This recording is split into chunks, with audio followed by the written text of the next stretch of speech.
This is very important question, and it's true that a lot of people try to insult Prophet Muhammad, peace be upon him. 8, 9, 10 in the history, if you see the signs now, if you see the countries, if you go and search, even so sexual thing is very important here in pedophile. A guy who's sexual, who wants to do sex, sexual harassment of a want child. to do sex.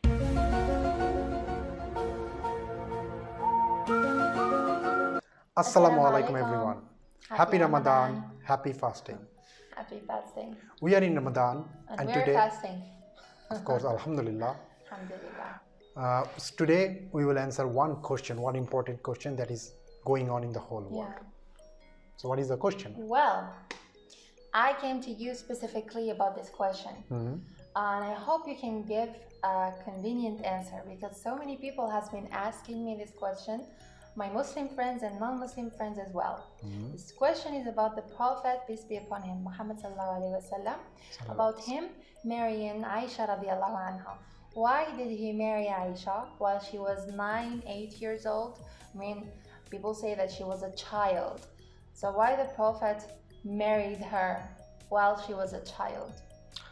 This is very important question, and it's true that a lot of people try to insult Prophet Muhammad, peace be upon him, because he got married to Aisha, and Aisha was Aisha we consider as a child. So why did he get married? The answer is clear: because Allah ordered him to get married. After that, there is no answer left actually, because it's the order of Allah, and he's the Prophet.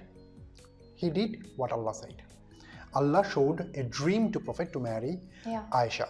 Now, why Allah ordered Prophet to marry Aisha? It has reason. And how he married Aisha? Sorry? And how the Prophet married Aisha? And, I mean, you will tell us about this thing. It has a reason that why Allah ordered Prophet to marry Aisha. Today, if we see Islam, it's based on two things: Quran and Hadith. And if you see Hadith, a lot of Hadiths were narrated by Aisha.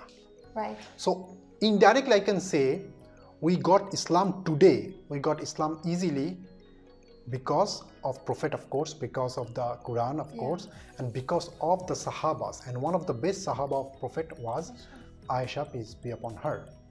So that's Allah knew the future. Allah knows future actually, and Allah knew that in future this girl would be the asset for Islam, and that's why Allah didn't want to lose the chance. Allah told Prophet to marry Aisha, and Prophet did not marry Aisha when she was actually child. We consider in our culture, we consider children means 8, 9, 7, 12 years old, they're children. But in Islam, you are adult when, a girl. We consider a girl, or a girl can consider herself as an adult when she reaches the puberty or periodical situations. A man, a guy in Islam can call himself as an adult if the guy goes to the situation where he is mentally and physically fit. Physically does not mean muscle. Physically means you are fit. You can do things by yourself. So this situation can come in at any age. A girl can goes to periodical situation in any age. Puberty, she can goes to puberty level in any age. 8, 9, 10 in the history, if you see the signs now, if you see the countries, if you go and search, even in some countries, girls get to the puberty at the age of 8 or 9. So in Islam, the girl is eligible to get married because she is an adult. Whenever she is reaching the puberty level and mentally fit, it means she is an adult in Islam and she can get married. So same happened to Aisha. Aisha was an adult. She was not a child. Yes, from our concept, today's concept, we can call her as a child, but she was not a child that time. She went to the puberty level, and also she was mentally fit. That's why she got married, and Prophet Muhammad, peace be upon him, married her with the permission of Abu Bakr, permission of the father of the daughter. He didn't force her to get married or something. He proposed, and Abu Bakr accepted, and then and when Aisha went to the periodical stage, then Prophet got married to Aisha. Now, in our culture, today's culture, it is not legal to marry, even if you are in some countries actually, it is not legal to get married 8 or 9 years old girl or 8 or 9 years old guy. It is not allowed to marry in a lot of countries nowadays, right? But in the time of Prophet, it was allowed. Right. In Arabian culture, Saudi culture, it was allowed. That's why the enemies of Prophet never had any objection over the marriage of Prophet and Aisha. Yeah. They never made any objection. Because No, it's not something weird. They were hating Prophet, but they never made this objection that why this old guy is marrying a child. Yeah. Because in that situation, in that culture, it was common. Right. So Prophet did no crime. Culturally, he did no crime. He asked hands of Aisha from the father, from the Abu Bakr, and Abu Bakr agreed. Okay, so here the parents agreed, the guy agreed, and the girl also agreed. That's why the marriage happened.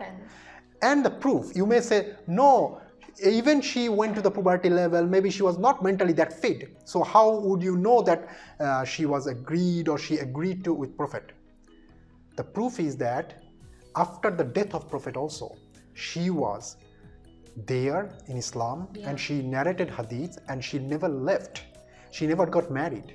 Look, if I don't like someone, if I hate someone from my heart, when the person dies, I would go, I would leave, I would live my life. But she didn't. She was, it means she was there. She was there as a happy wife, and she performed all her duties after the death of Prophet. She never got married to anyone, though it is not allowed to get married to others. But why she didn't get married? Because she loved Prophet and she loved Islam. She considered Prophet as a truthful person. She used to love him, and Prophet died in her laps. Yeah. Just imagine. Yeah. Imagine the love. Imagine the love between them. Yeah.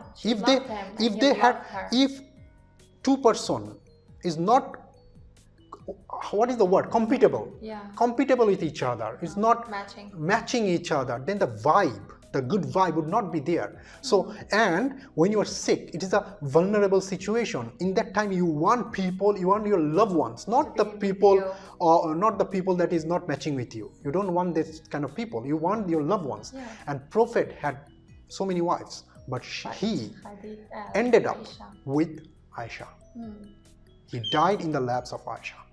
Now, some of them try to insult Prophet by saying that Prophet was a pedophile. Now, if you consider Prophet as a pedophile, you are illogical. Maybe I can say you are a liar, because you never met Prophet. Yeah. You never even knew anything about. I don't think you have ever read about Prophet. You just maybe went online, searched some hadith verses, and you were calling him pedophile, or you have seen some videos, and that's why you are calling him pedophile. Yeah. Look, I have no problem whatever you say, because it is not harming the respect of Prophet. It is not harming his name. His image is still in the up and will be in always in the up. But it is harming you, because you are accusing someone without meeting, accusing someone falsely. And false accusation is very bad. It's very bad. And believe in karma, it would come back to you. Now, those who call himself pedophile, let's go logically. If you go to the Google and search that search the word pedophile, what would you find? You'd find that guy who sexually, not even marrying or anything, but sexually directly interfering with the sexually try to be with children. Sexually. So sexual thing is very important here in pedophile. a guy who wants to do sex, Sexual harassment of a who wants to do child. sex with children. Sexual. Here Prophet got married with Aisha. Did you ever hear him doing any sexual thing to Aisha? Second, no. There was no hadith. She's right. There was no hadith that says that Aisha described that we had sex or something. Now look, this is very important. They were married. They could have sex. It is their personal matter. Yeah. It is their personal matter. But why I'm telling it here? Because there is no evidence that they had sexual relationship or not. There is no evidence. So if there is no evidence, how come you call him pedophile?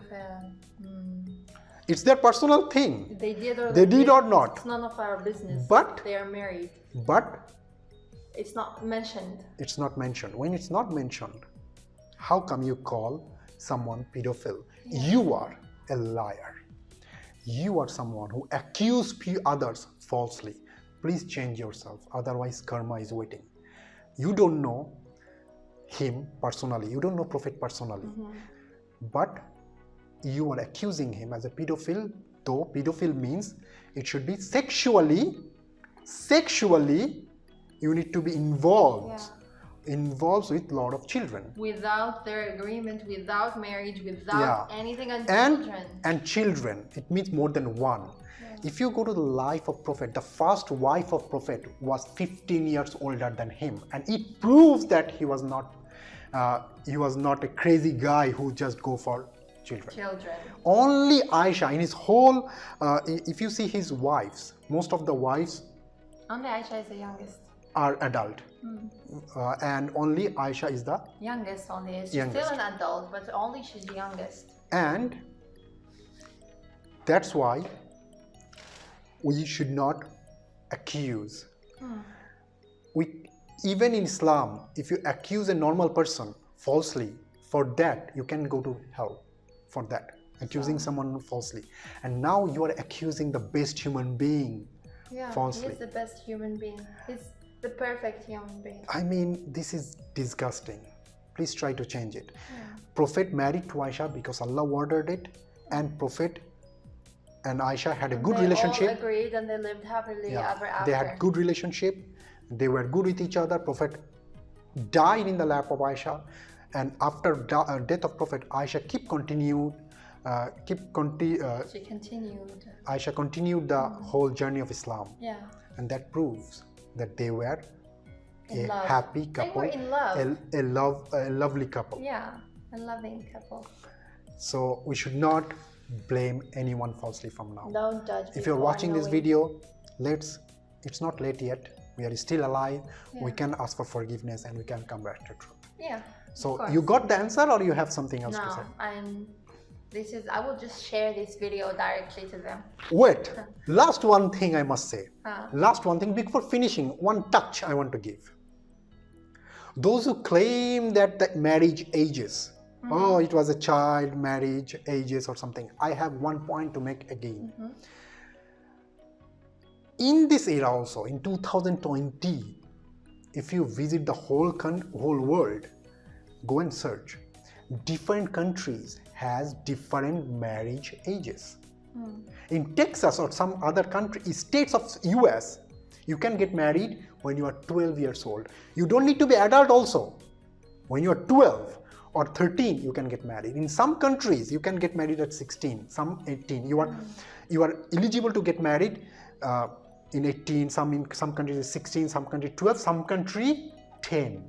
Well, it depends on the culture, I guess. It depends on the culture. But look, these states, those who are saying that you can get married at the age of 10 or 12, they're illogical, because they are not saying that you need to be adult, you need to be mentally and physically fit. They're not saying that. They are saying that, okay, your age is 10, only the age, you can get married. But in Islam says that you need to be mature physically, and physical mature means a girl is going to the periodical situation, and you need to be mentally fit. Aisha was physically and mentally fit. That's why Aisha got married to Prophet Muhammad, peace be upon him. So I hope you guys got the answer. Thank you guys. See you in our next video. Assalamu alaikum and happy Ramadan again. Salam. Who is salam?